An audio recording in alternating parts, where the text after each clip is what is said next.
वक्फ कानूनों में किए जा रहे संविधान विरोधी बदलावों के खिलाफ बोलने के लिए खड़ा हुआ हूं। संविधान का आर्टिकल 14 हो, 29 हो, 30 हो, चीख चीख कर कहता है कि देश में सब बराबर के हकदार हैं। आर्टिकल 26 कहता है कि सबको अपने अपने मजहबी कामों के लिए मंदिर, मस्जिद, गिरजाघर, गुरुद्वारों का निर्माण करने का हक है और उसका रखरखाव का भी हक है। लेकिन डॉक्टर बाबा साहब अंबेडकर के संविधान को हर दिन कुचलने वाली यह सरकार देश के मुसलमानों से नफरत में इतनी अंधी हो गई है कि खुलेआम देश की संसद में देश सरकार के माइनॉरिटी मिनिस्टर साहब और होम मिनिस्टर साहब झूठ बोलते हैं और देश को गुमराह करते हैं। झूठ शब्द असत्य बोलते हैं। सरकार ने इस बिल का नाम उम्मीद रखा है। मंत्री जी कल से इसे देश के मुसलमानों के लिए नई उम्मीद बता रहे हैं। नहीं मंत्री जी, न तो यह बिल मुसलमानों के लिए नई उम्मीद है और न ही उम्मीद की नई किरण। सभापति महोदय, भाजपा ने पूरे देश में वक्फ के नाम पर कई सारे झूठ फैलाए हैं। आइए आज उनकी सच्चाई पर बात करते हैं। वक्फ ट्रिब्यूनल को ऐसे बताया जाता है जैसे वक्फ ट्रिब्यूनल कोई मजहबी खाप पंचायत हो।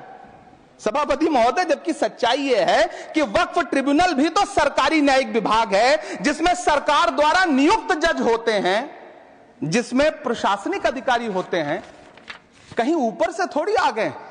सभापति महोदय, देश के गृह मंत्री जी ने इसी सदन में कहा कि वक्फ ट्रिब्यूनल के फैसले के खिलाफ कोई कोर्ट नहीं जा सकता, जबकि सच यह है कि वक्फ एक्ट 1995 की धारा 83(9) के तहत हाई कोर्ट वक्फ ट्रिब्यूनल के फैसले की न सिर्फ समीक्षा कर सकता है बल्कि उसे बदल भी सकता है। सच तो यह है कि वक्फ बोर्ड खुद अपनी जमीनों के लिए कई सारी कोर्ट में मुकदमे लड़ रहा है। सभापति महोदय, दिल्ली की जिन 123 संपत्तियों को लेकर कल माइनॉरिटी मिनिस्टर, होम मिनिस्टर साहब और अभी आदरणीय नेता सदन बात कर रहे थे, आइए उनकी सच्चाइयों पे भी बात करते हैं। 1911 में जब अंग्रेजी हुकूमत ने कोलकाता के बजाय दिल्ली को राजधानी बनाने का फैसला किया तो रायसीना हिल्स के चारों तरफ जो मुसलमानों की ढेर सारी जमीनें थी उनको एक्वायर किया गया और लुटियन को इसकी तामीर की जिम्मेदारी सौंपी गई। सेंट्रल विस्टा की तरह लुटियन जोन का मेगा प्लान तैयार हुआ, लेकिन उस वक्त के मुसलमानों ने उस वक्त की अंग्रेजी हुकूमत से अपनी इबादत गाहों को बचाने के लिए लड़ाई लड़ी।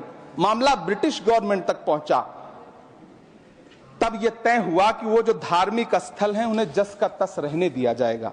इंडिया गेट के बगल वाली मस्जिद हो, जाप्तागंज, सुनहरी बाग मस्जिद हो, पार्लियामेंट रोड वाली मस्जिद हो, ऐसी 123 संपत्तियों के मैनेजमेंट के लिए 1913 में मुसलमान वक्फ वैलिडेशन एक्ट बना और उसके बाद एक नया शहर बसाया गया जिसे लुटियंस जोन का नाम दिया गया। फिर 1943-45 के बीच एक और समझौता हुआ आजादी से पहले। उसके तहत काफी सारी वक्फ जायदादों को सुन्नी मजलिस औकाफ बनाकर उसके अंडर किया गया ताकि उसकी देखरेख की जा सके। गृह मंत्री जी 2 दिन से सदन में जो बात कह रहे हैं वो दरअसल 123 संपत्तियां उसी सुन्नी मजलिस औकाफ के तहत आती है। सभापति महोदय, आजाद भारत आजाद हुआ। आजादी के बाद भारत में 1954 में वक्फ एक्ट लागू हुआ, जिसकी धारा 9 के तहत 1964 में केंद्रीय वक्फ काउंसिल का गठन हुआ। दिल्ली की वही 123 प्रॉपर्टीज को 1970 में सर्वे गजट करके गजट नोटिफाई किया गया। इसके निपटारे के लिए पूर्व प्रधानमंत्री इंदिरा जी के द्वारा 1974 में एक बर्नी कमेटी बनाई गई। बर्नी कमेटी ने 1976 में इन 123 संपत्तियों को दिल्ली वक्फ बोर्ड की संपत्ति होने की रिपोर्ट सौंपी। उस रिपोर्ट के आधार पर 1984 में कांग्रेस सरकार ने उन 123 प्रॉपर्टीज को दिल्ली वक्फ बोर्ड को सौंपने का फैसला किया, जिसके खिलाफ विश्व हिंदू परिषद कोर्ट गई। मामला 2011 तक पेंडिंग रहा। फिर 2011 में कोर्ट ने सरकार को आदेशित किया कि इसका निपटारा करो। तब 2013 में तत्कालीन यूपीए सरकार ने दिल्ली की उन्हीं 123 जायदादों को बर्नी कमेटी की सिफारिशों के मुताबिक वक्फ बोर्ड के हवाले किया। यही वो प्रॉपर्टीज हैं जिनके नाम से गृहमंत्री जी कल से कांग्रेस को कोस रहे हैं। फिर आई 2014 में भाजपा की सरकार, जो तब से इन जमीनों को हड़पने की साजिश कर रही है। जिस बिल को मुसलमानों के हुकूक की हिफाजत करने वाला बिल बताया जा रहा है, उसी को पेश करने के लिए और उस पर बात करने के लिए लोकसभा में भाजपा सरकार के पास एक भी मुस्लिम सांसद नहीं है। जिस वक्त, मैं लोकसभा कह रहा हूं, सुना करिए, जिस वक्फ बिल को मुस्लिम महिलाओं को हक दिलाने वाला बताया जा रहा है, उसे संसद में पेश करने वाली पार्टी के पास न तो राज्यसभा में, न लोकसभा में, न देश की किसी विधानसभा में एक भी मुस्लिम महिला सदस्य नहीं।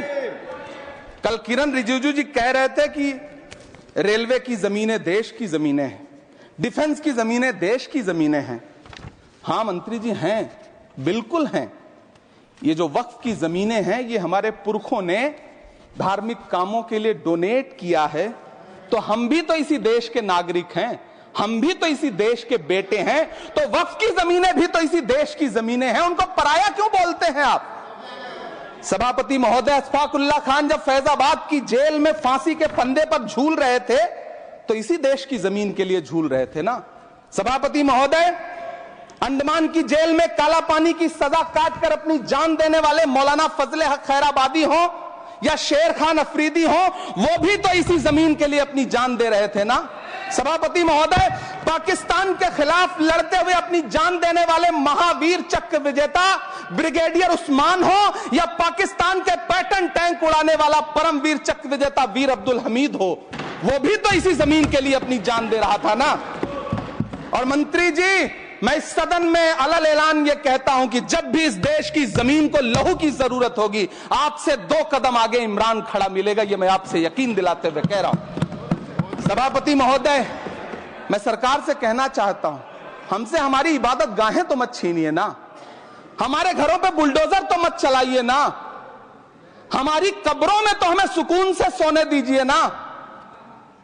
सभापति महोदय, माइनॉरिटी मिनिस्ट्री का बजट कट करके, मुस्लिम बच्चों की स्कॉलरशिप बंद करके अब सरकार कह रही है कि हम वक्फ की आमदनी से गरीब मुसलमानों का भला करेंगे।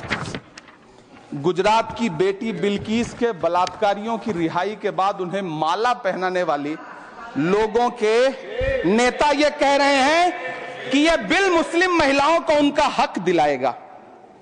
धन्यवाद मोदी जी, क्या बढ़िया सौगातें मोदी दे रहे हैं आप।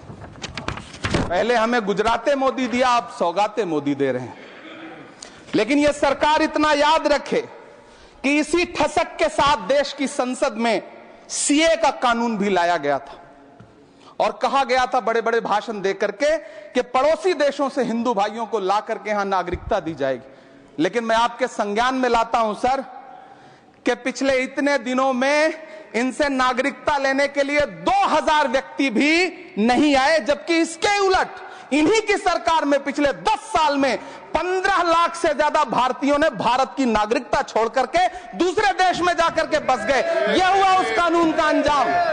सभापति महोदय, इसी तरह की जिद के साथ किसानों के खिलाफ भी कानून लाए गए थे। जिस तरह आज वक्फ के फायदे गिनाए जा रहे हैं, उसी तरह से किसानों को भी कृषि कानूनों के फायदे गिनाए गए थे। लेकिन अंजाम क्या हुआ? 700 किसानों की शहादत लेने के बाद सरकार को अन्नदाता किसानों के सामने घुटने टेकने पड़े और कृषि कानून वापस लेने पड़े। जिल्ले इलाही, जमहूरियत जो है वो नफरत और ठसक से नहीं चलती है, अकड़ से नहीं चलती है, उसमें सबकी हिस्सेदारी जरूरी है। कल देश के माइनॉरिटी मिनिस्टर ने लोकसभा में खड़े होकर एक शेर सुनाया था कि मुझसे कोई बदगुमान न हो, तो मैं उन्हें एक शेर सुनाना चाहता हूं कि मैं आज जद पे हूं तो इतना खुशगुमान न हो, मैं आज जद पे हूं तो इतना खुशगुमान न हो, चराग सबके बुझेंगे हवा किसी की नहीं। नीतीश कुमार जी हो चंद्रबाबू नायडू जी हो, चिराग पासवान जी हो, जयंत चौधरी जी हो, देवे गौड़ा जी हो, जीतन राम मांझी जी हो, सबको समझना पड़ेगा कि जब जंगल में आग लगती है तो न वो बरगद बचते हैं जो हवा को आंधी में तब्दील करते हैं, न वो बांस बचते हैं जो आपसी रगड़ से चिंगारी पैदा करते हैं। सभापति महोदय, जब देश को मनमोहन सिंह साहब जैसा काबिल प्रधानमंत्री मिलता है तो देश को आरटीआई जैसा एक्ट मिलता है, सेज जैसा एक्ट मिलता है, मनरेगा जैसा एक्ट मिलता है, लिबरलाइजेशन मिलता है, राइट टू एजुकेशन मिलता है, नेशनल फूड सिक्योरिटी एक्ट मिलता है।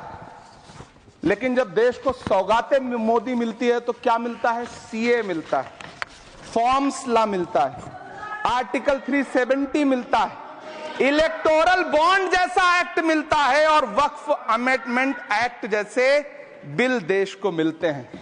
मुझे तो अपने हमवतन भाइयों से पूछना है कि आपको अपने बच्चों की तरक्की, खुशहाली और नौकरी की दरकार है या फिर मुसलमानों की दान की गई जमीनों को लूटकर धन्ना सेठों को देने की साजिश करने वाले कानून की?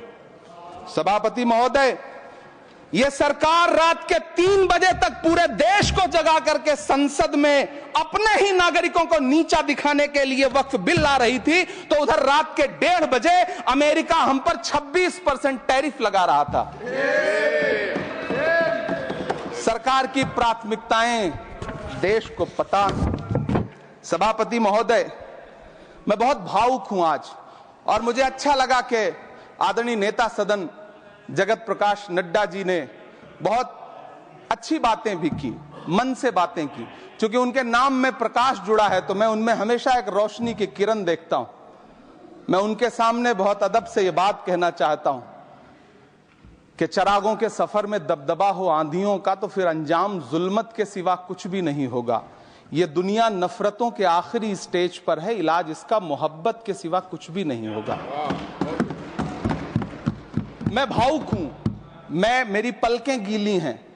अगर देश की एक बहुत बड़ी आबादी को लगता है कि आप उसका भला करने के लिए नहीं बल्कि उनकी इबादतगाहों, उनकी कब्रिस्तानों, उनकी खानकाहों को बर्बाद करने का बिल ला रहे हैं, तो फिर आप अगर समझाने में नाकामयाब रहे हैं तो यह आपकी नाकामयाबी है। पहले समझाइए, उसके बाद कोई बिल लेकर के आइए, तब शायद हम आपका इतनी पुरजोर तरीके से विरोध ना करें। लेकिन सभापति महोदय, मैं अंत में सिर्फ इतना कहना चाहता हूं कि इस बिल में जो भी पॉइंट्स दिए गए हैं, बॉम्सी पोर्टल देख लीजिए, सरकार का झूठ आपको पकड़ में आ जाएगा। हम डरे नहीं हैं, हम सिर्फ सरकार से अपील कर रहे हैं कि हमें अपना समझिए। हम आपके अपने हैं, इस देश के नागरिक हैं और आप ताकत में हैं। संख्या बल के आधार पर बिल हो सकता है आप पास करा ले, लेकिन आपको यह बात समझनी पड़ेगी कि हम तो वो तारीख हैं, जहनों में रहना है जिसे कागजी पुर्जे नहीं जो फाड़ डाले जाएंगे। जिस जमीन पर मैं खड़ा हूं यह मेरी पहचान है। आप आंधी हैं तो क्या मुझको उड़ा ले जाएंगे? आपको यह बात समझनी पड़ेगी।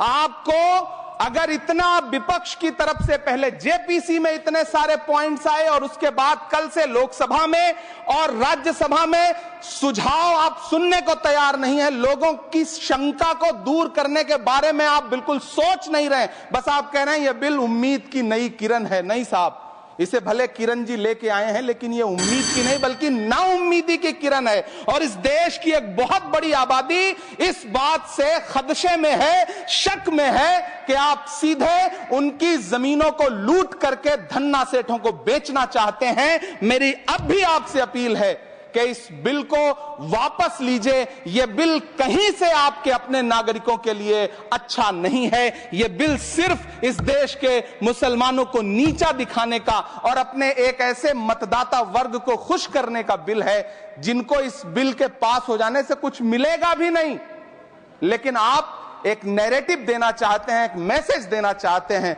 मेरी आपसे अपील है कि कृपया ये जो सबका साथ सबका विकास का नारा है, इस नारे को रत्ती भर तो चरित्रार्थ कर दीजिए। बहुत बहुत धन्यवाद।